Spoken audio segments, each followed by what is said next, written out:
Hello friends, बरायबाय Bodo Job Info YouTube चेनेलाव आसा खालामो नोंथांमोना बयबो मोजाङै दङ दा मोनसे लेटेस्ट आपडेट नोंथांमोना लाबोबावबाय बेनो जाबाय BTC साख्रिखौ लानानै जे नोंथांमोननि आपकामिं रिजाल्ट 3rd ग्रेड आरो लोगोसे 4th ग्रेड आरो टेटनि सायाव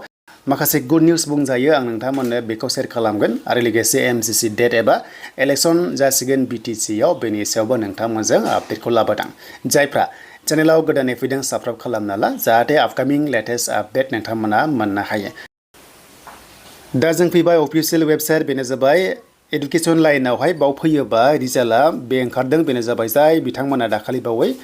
टेटआवहाय इन्टारभिउ होदोंमोन ना दा बिथांमोननि कन्ट्रेक्चुएल जिनेखि टीचार पोस्ट दा बेसो ओंखारग्रोदों अके स' बेसो ओंखारदों आरो बे साबजेक्टआ अनलि मेथ्स आरो साइन्सनिमोन देन बेखौ नायोबा नोंथांमोना गोबां कमेन्ट्स खालामगोन बेनो जाबाय टेट स' बे टेट रिजाल्टआ मानो थाखाय फैयाखै होनोबा माखासे NIOS नि केन्डिडेट्सफोरा एसे माने एसे प्रब्लेम जादों होनना बेबायदि सर्सआव मोननाय जादोंमोन दा बिथांमोननिया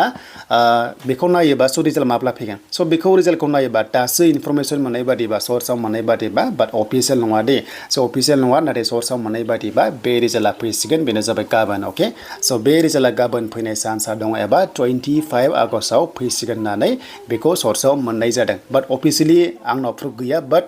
गोबां माने सर्सनिफ्राय रिसार्च खालामनाय मोननाय बादिबा 25 आगस्टआव एबा गाबोन फैनाय चान्सआ दं बेखौ मोनथिनाय जादों दा नोंथांमोना नायदो जायखिजाया फैयोना फैमारा बाट आंनि मथेबा फैनांसिगौ मानोना MCC होनोबा स' MCC होनोबा जों बेखौ गोबां माने रिसार्च खालामनानै सर्सआव मोननाया जाबाय 27 आगस्टआव अके स' 27 आगस्टआव बे MCCआ नांसिगोन एन्ड लास्ट उइक सेप्टेम्बराव इलेक्शना जानो थांगासिनो बेनो जाबाय काउन्सिल लेभेलाव दा बेखौ जों मिन्थिग्रोबाय देन दानिया जोङो 3rd ग्रेड आरो 4th ग्रेड जों बाव सावरायनोसै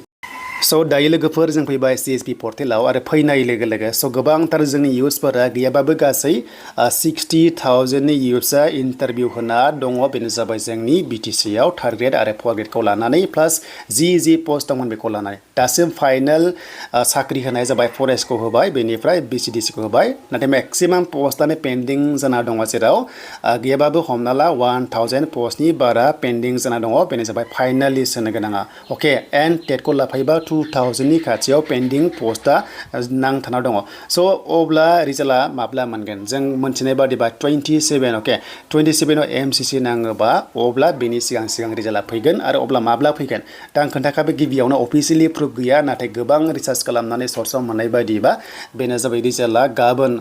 स' बेनो जाबाय रिजाल्टआ गाबोन एबा 25 अके 25 आगस्टआव गाबोन गासैबो रिजाल्ट अल रिजाल्ट्स फैगोन होननानै गोबां सर्सआव मोनबाय बेनो जाबाय 3rd ग्रेड लेभेलाव बेनिफ्राय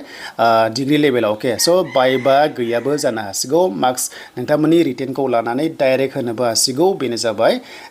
सर्सआव मोननायसो दे अफिसियेल नङा नाथाय आंनि फोथायनाय बायदिबा स' बेनो जाबाय 25 अके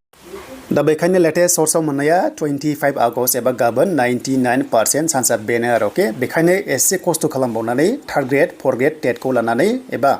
25 आगस्टसिम नेथ'बावदो एबा गाबोनसिम नेथ'बावदो आरो रिजाल्ट होयोबा पेपाराव मोनगोन दे पर्टेलाव मोननाय नङा आरो बेनो जाबाय पेपार होयोबा स' टाइमा जाबाय 1 AM अके स' 25 आगस्टनि नोंथांमोना 1 AM आवहाय रिजाल्ट मोननाय चान्सआ दङ बेनो जाबाय पेपाराव पर्टेलाव नोंथांमोना मोननाय नङा आरो बेयाव मोनसे आंनिफ्राय फोसावनाय जे जुदि जोंथ' रिजाल्टखौ गोबां नेबाय जुदि BTC नि रिजाल्टआ गाबोन एबा 25 आगस्टआव फैयाबा आं मोनसेबो BTC साख्रिनि सायाव भिडिअ खालामला अके स' भिडिअ खालामथ'ला जेब्लासिम रिजाल्ट होगौ माने आङो भिडिअ खालामला स' बेखायनो 25 आगस्टखौ नेनोसै जुदि बेयाव फैयाबा आं सानो नोंथांमोना आंनियाव 3rd ग्रेड 4th ग्रेड आरो डिग्रीनि हमना ला एबा टेटनि सायाव नोंथांमोना भिडिअ मोननाय नङा जुदि रिजाल्ट होगौमानि थ' नोंथांमोना मोननाय नंला दा बेनो नोंथांमोननि थाखाय लेटेस्ट आपडेट एन्ड बयनिसिम अल द बेस्ट थाबाय जाहाथे रिजाल्ट फैयोबा नोंथांमोना जाहाथे साख्रि मोनो